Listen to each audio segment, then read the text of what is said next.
Another homeless man is frozen in a dumpster near Soulard. How many people are going to freeze to death in the city of St. Louis before caring citizens arise and say, open 1411 Locust up? Be sure you stay tuned. I'm Larry Rice, and this is Here's Help.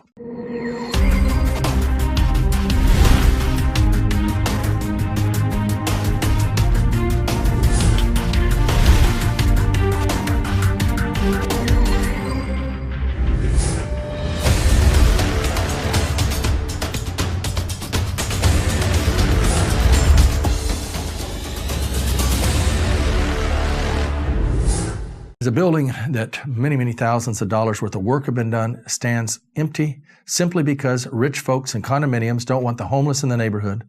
Homeless people are freezing to death. Homeless people were made in the image of God. They're people like you and I. God, when he became man and dwelt among us, came as a homeless man. In Matthew 25, he says, as oft you've done to the least of these, he said, even so you've done it unto me. People are hurting out there. On New Year's Eve, before going to church, Elliot Davis went out on the street with his Facebook, and he shared the following story. I want to bring it to you because I joined up with him out there, and for an hour we went around and we found many people that were homeless, sleeping out on the streets. I'll tell you more, but first I'll let him share this with you. Hello, Facebook friends. I seem to have worked off all the technical difficulties I had. I'm in front of the Biddle House. This is the city's homeless shelter. This is just north of downtown, wanting to give you kind of an update on the situation involving the homeless that obviously are forced to stay here. I've been doing, of course, a lot of stories. This is New Year's Eve. Obviously, I am live. I'm outside the city shelter here. It is about 7 degrees outside, so it is pretty chilly. I've been doing a lot of reports and wanting to let you know what the situation is now. First of all, they're not turning anybody away from the shelter. And this, of course, is a big difference from it was the situation when I first came down here and started reporting. You can see, if you can hear, a number of people inside the shelter.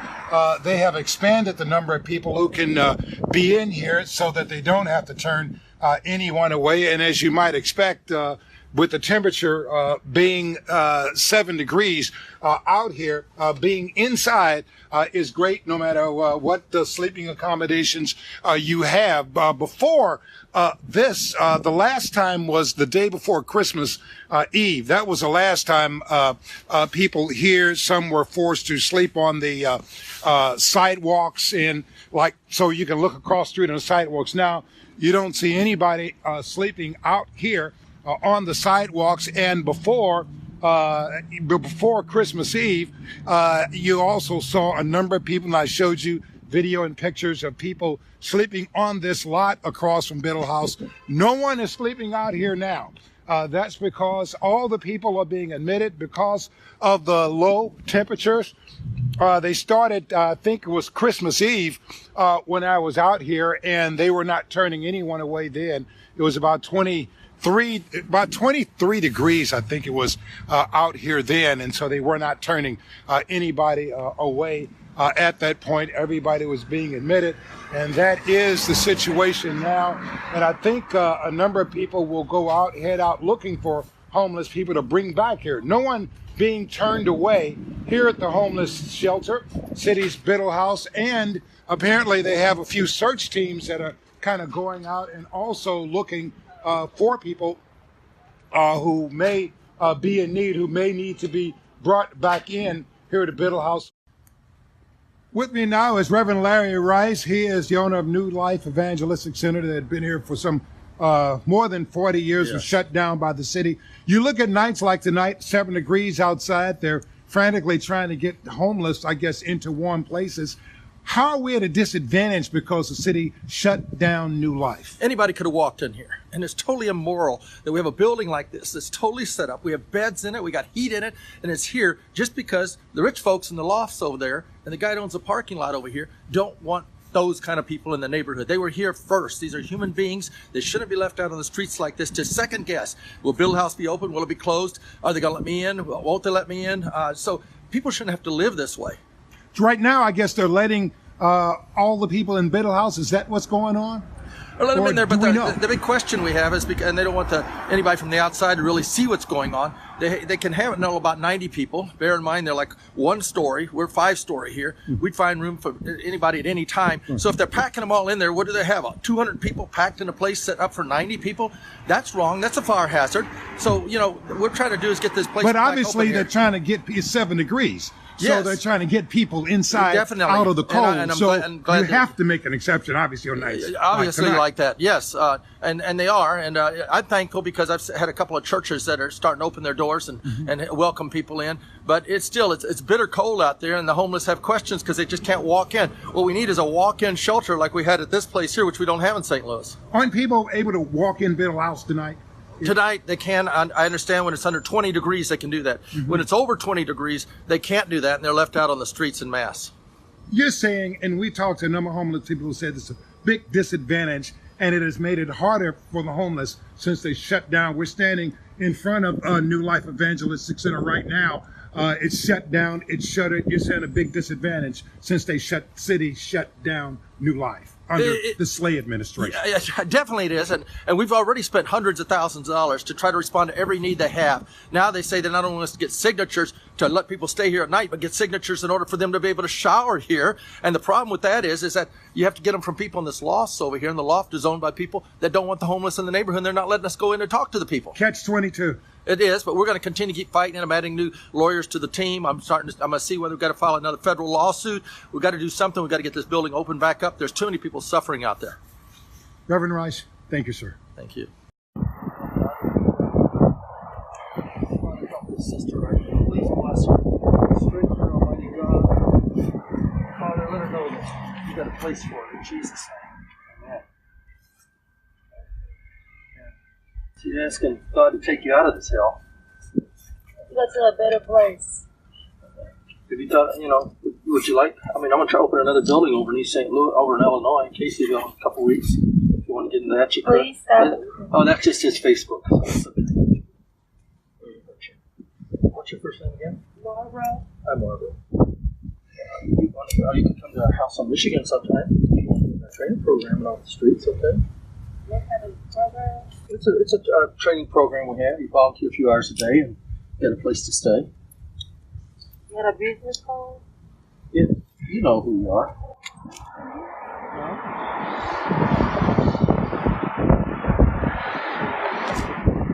We need to come down there Friday and sit down. You got bus tickets. My social media. Check on you later tonight, okay? Hey, bring me some cigarettes. Have you tried to get in a shelter? Have you tried to get in the shelters? No, I don't like shelters. You don't like them? How long have you been out like this? A long time. How'd you end up out here? Nobody cares. I need my own place. Yeah, so what do we got to do to get you in your own place? Yeah, I got money. I'm on Social Security. Alright, so what do we got to do to get you in your place? What's your name? Very well.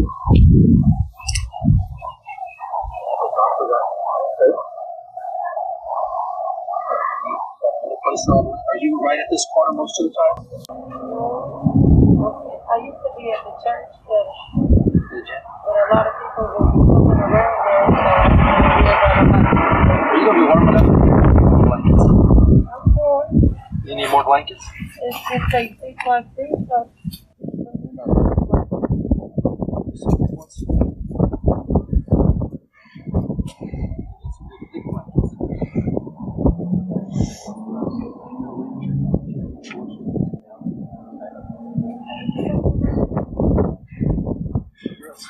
I don't really smoke. Sorry, is that what you really need the most? You don't have any money at all? yeah, if I give you the money, can you get them for me? I don't know if I could do that for you or not. I'll talk to see if Ray wants to, okay? Okay. Tomorrow. Okay? Extra right? What? Extra white. Can we send somebody? Larry Rice. Larry Rice. Uh-huh. Would you like to get in a shelter, ma'am? No. The woman that I talked to on New Year's Eve was under the blankets, but yet Elliot was so concerned that she'd freeze to death out there, he called 911. The police never showed up. We went back and checked on the woman. She was still there. Ray Rudlick came and was out that night from 11 p.m. to 5 a.m. They never showed up. He continued to check on the woman, continued to help her. We found her. We found a couple back in a dumpster area under a tent. We found people out on the streets. Just so many were out there. And then to hear, a few days later, a man froze to death in a dumpster near Soulard. It's tragic. Now, you can try to go out as much as you can. You can call for public volunteers. But the tragedy is they opened Biddle House, but it's primarily for men. What about the women that are out there if they close 12th and Park? And at 1411 Locust was open. We were open all night long, letting people come in day after day after day. We're working to get it open back up again. We need your help. We need your prayers. We need you to write the newspaper. Let your public outrage go. Elida Cruson, as mayor, got elected mayor, making promises to people in the lofts that you can put a padlock on 1411 Locust, because those people in the lofts do not want the homeless in the neighborhood. These are human beings. They need help, and they have every bit the same right. They were there first in downtown St. Louis. Where's your voice? Let your voice be heard. Call in on radio shows. Write the newspapers. Pray and pray some more. We urgently need prayer at this particular time. I'd like to go to Bernie.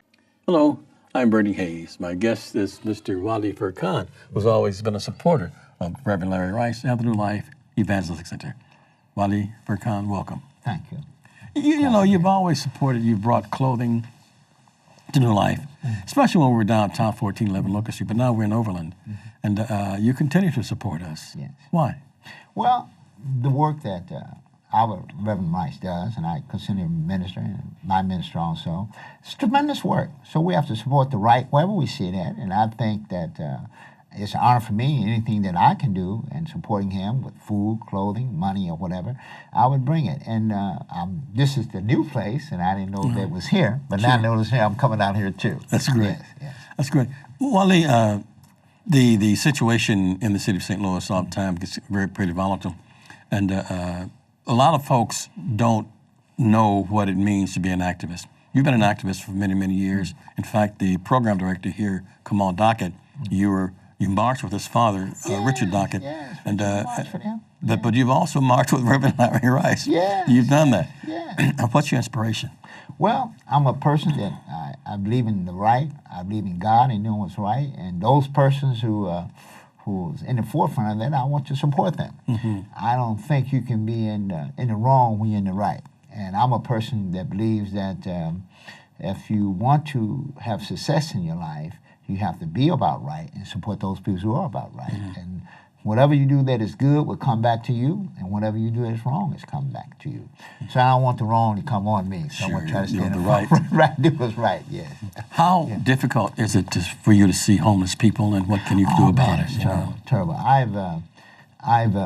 I try to, whenever I have an opportunity to provide help and assistance with anyone I can, and those persons who's homeless, that it kind of hurts me because I've never experienced it, but I don't think any of us do, and those of us who can help should want to provide any type of help or assistance that we can. And I'm one of those persons that, in our community as well, we try to support those individuals who we can financially, with assistance, and we have some apartments that we're renting out to well, there was a couple of centers, the Catholic Charities. We went to St. Patrick. We try to provide homes assistance to those persons who need that type of help. Yeah, I know that you were quite disappointed when they closed 1411 Locust Street downtown. Man, that hurt me, man. You know, there was a statistic out recently showing that there are 10,000 more homeless people in St. Louis than there were a year ago this time. Yeah. You know, I would say to anyone who need help or can provide assistance to those persons who need help to come to New Life Evangelistic Center or to any other places that are providing help for the homeless, because you know, it's just a matter of time. It may happen to either one of us. You know, I heard a person say one time that these people prefer to be homeless. Can you imagine someone saying that? Well, you know, that's a terrible thing to say. I saw something on TV the other day where a lady, black lady, she was said that she had a good job, very good paying job, and got laid off, and she was homeless. Woman, very attractive woman. She didn't have drug problems. She didn't have alcohol problems. But she just got laid off from a job. Found herself homeless with 2 daughters. And there was a charity that came along, helped her, assisted her. Now she's back on her feet. So it can happen to any of us. So we shouldn't think that the person who's out there is her ex this or ex that. No, they can just be people who've things have changed. Job situation changed, housing situation changed, and they found themselves homeless. So it's just the grace of God that it's not us. And most of us live from paycheck to paycheck anyway, you know? And those who complain about the homeless, they're just perhaps a paycheck away from being homeless. You know, it's kind of insensitive, and they think that every homeless person has a mental problem, which is not true. No, that's not true. That's not true. Those persons are just circumstances, a victim of circumstances. Well, Leah Furcon, I just want to say thank you for visiting with us today. I want to thank you for the support that you've given to New Life, Praise be to God. Evangelist Center, Reverend Larry Rice, and to me personally. You've supported me for many, many years and done so many, many things, and I really appreciate you so much. Well, you supported me, too. And I appreciate you. That's the reciprocity. Yes, sir. Thank you Praise so be to much, God. Bobby Furcon. Yes. And thank you for watching us, and please continue to support the New Life Evangelistic Center. I'm Bernie Hayes. Your help is urgently needed as New Life Evangelistic Center teams go out on the streets day after day. The problem is not only in downtown St. Louis. In Springfield, Missouri, we have hundreds of people coming in there every day. At 806 North Jefferson in Springfield, Missouri, hundreds of people continue to come in to our day center at 806 North Jefferson in Springfield, Missouri. And we're trying so hard to help the homeless get into apartments and trying to get them, if they're stranded travelers, back home. We put a family that just literally have nothing in a motel. I mean, the need is just great, and I thank God for those of you that continue to share with the New Life Evangelistic Center, so we can be there when they are hurting. And often I think we also hurt when we don't help people that are in need. You know, we need to be able to help people that are in need. They're out there. Let's go to Mark. My name is Ulysses, and I have been doing homeless ministry for about 5 years. I learned about this ministry from Reverend Ray and Vernon, but the reason I'm doing this because I understand that it's a difficult world and that we all need hope. So we're out here because Jesus saved me, and because of that, I want to give that same hope to people, especially those who are the homeless people of St. Louis. Okay, what is the purpose of a homeless patrol? Well, the purpose of the homeless patrol is to, like I said, it's to show the love of Jesus Christ, and then also to reach out to the people and to meet the needs of those who are not in the vicinity where they can get immediate help, and areas that are hard to reach for or for just any people to go and help out. What did you get out of this? Hopefully nothing for me, but I know that when I get to heaven, I'm going to see my Lord. Why would you encourage other people to get involved? I think this is more like a calling. God has called us to love, and this is one way that we can show people how to love. Again, my name is Ulysses, and thank you for doing this. The greatest gift you can give yourself is to give yourself to others. I just think that says it all. All right. Yeah, we've got chili tonight, and we have Christmas cookies. Our congregants at church make homemade Christmas cookies for the individuals. And we always have water for them. We have hygiene items, soap, toothpaste, different kinds of. We bring coats, blankets, whatever we think they might need. I have a pregnant woman that I got a bag of maternity clothes for. You know, we try to help individuals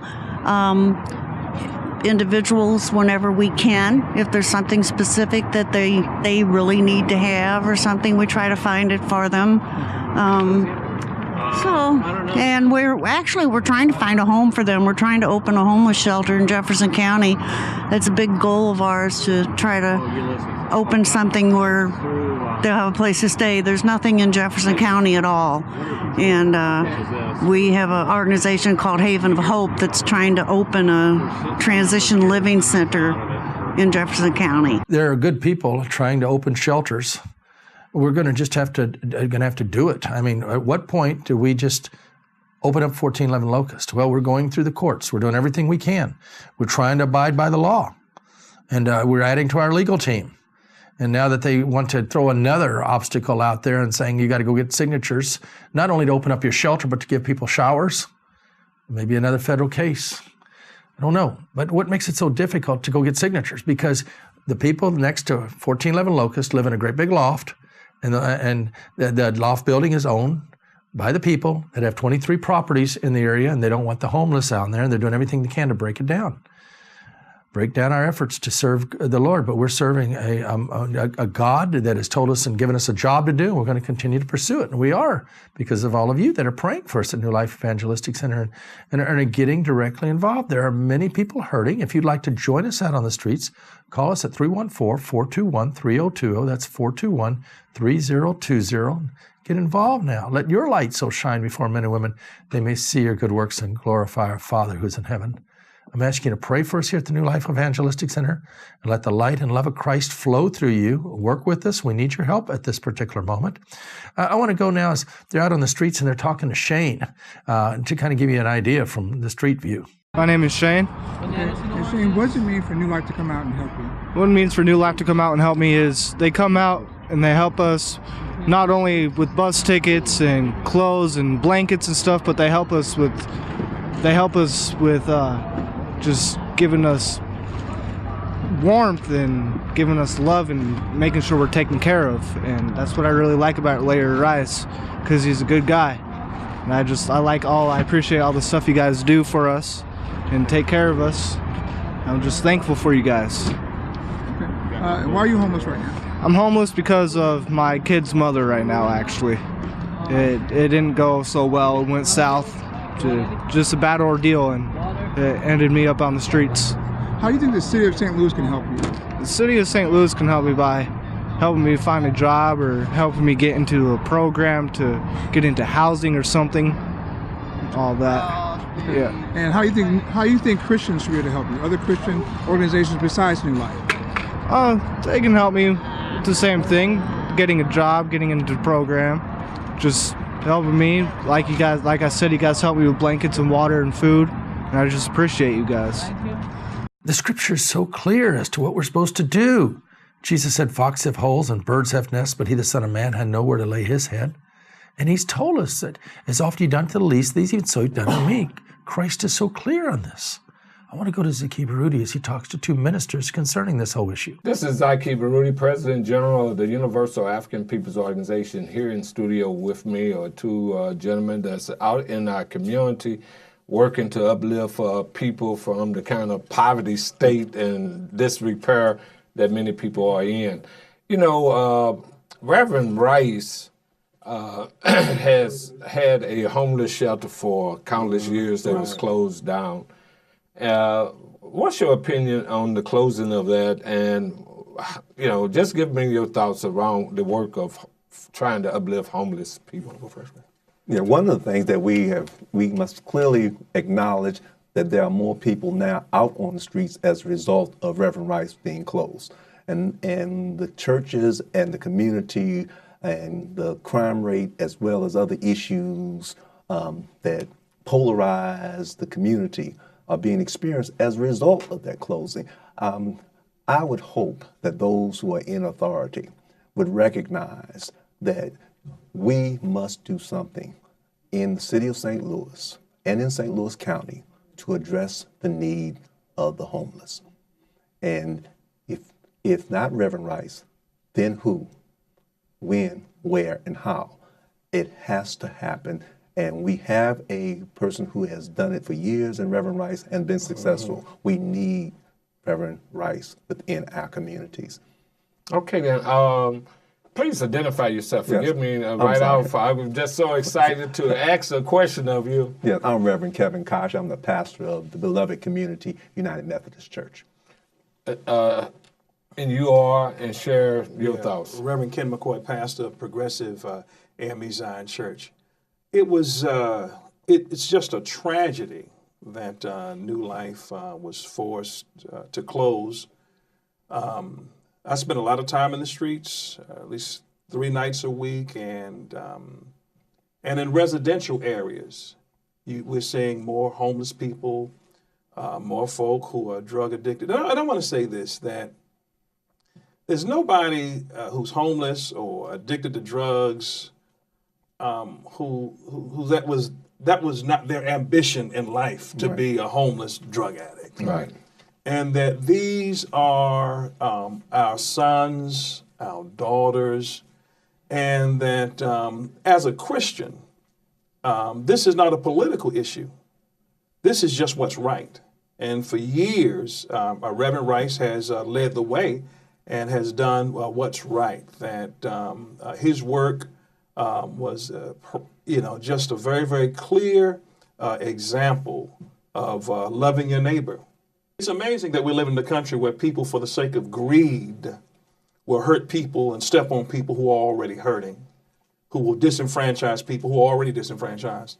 This is probably one of the saddest things that's ever happened in this city, where you would just treat human beings as if they were disposable, as if they were refuse, and just throw them away like that. But I'm confident that with the help of God and other clergy like Reverend Kosh, that we're going to get behind Reverend Rice. We always have been, and undergird him and get this ministry back to where it was. I know they're working diligently to try to reopen, the center where the homeless were downtown, on Locust, 1411 Locust.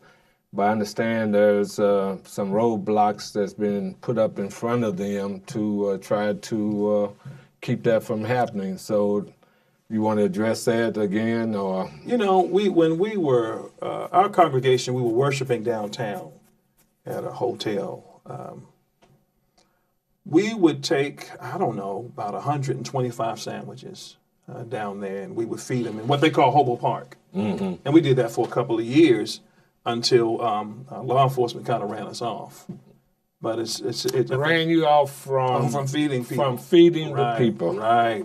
I must say that's satanic, but anyway. It is. I asked once, well, what if I was down here passing out cigarettes? That would be perfectly legal for me to give somebody a cigarette. People walk up and people say, hey, man, you got to smoke? Got to light? But I'm, giving people sandwiches, and I have to get certified, get credentialed as if I'm opening a restaurant. So it's sad. It is really, really sad that Reverend Rice Ministry was subjected to what it's been subjected to. So moving forward, we only got a few seconds left. Basically, what would you advocate people who are listening right now to do in support of that ministry? If you can, make sure you continue to support Reverend Rice through your financial contributions, well as blankets, and food, canned goods, because there are still people who are hurting. Okay. I would say that, and in addition to that, contact your elected official, your alderman, your state rep, your congressman, your senator, and talk about how important it is for a ministry like this to be empowered to continue this very, very important, very, very needed work. Well, on that note, I really appreciate you sharing your thoughts about the work of New Life Evangelistic Center. God bless each and every one of you. Okay. I would thank God for those of you that do care, those of you that are supporting the work of New Life Evangelistic Center at P.O. Box 473, St. Louis, Missouri, that's 63166. Those that are going to the website at newlifeevangelisticcenter.org, and those that are calling 314-421-3020 and getting involved as volunteers. May God bless each and every one of you for caring and sharing.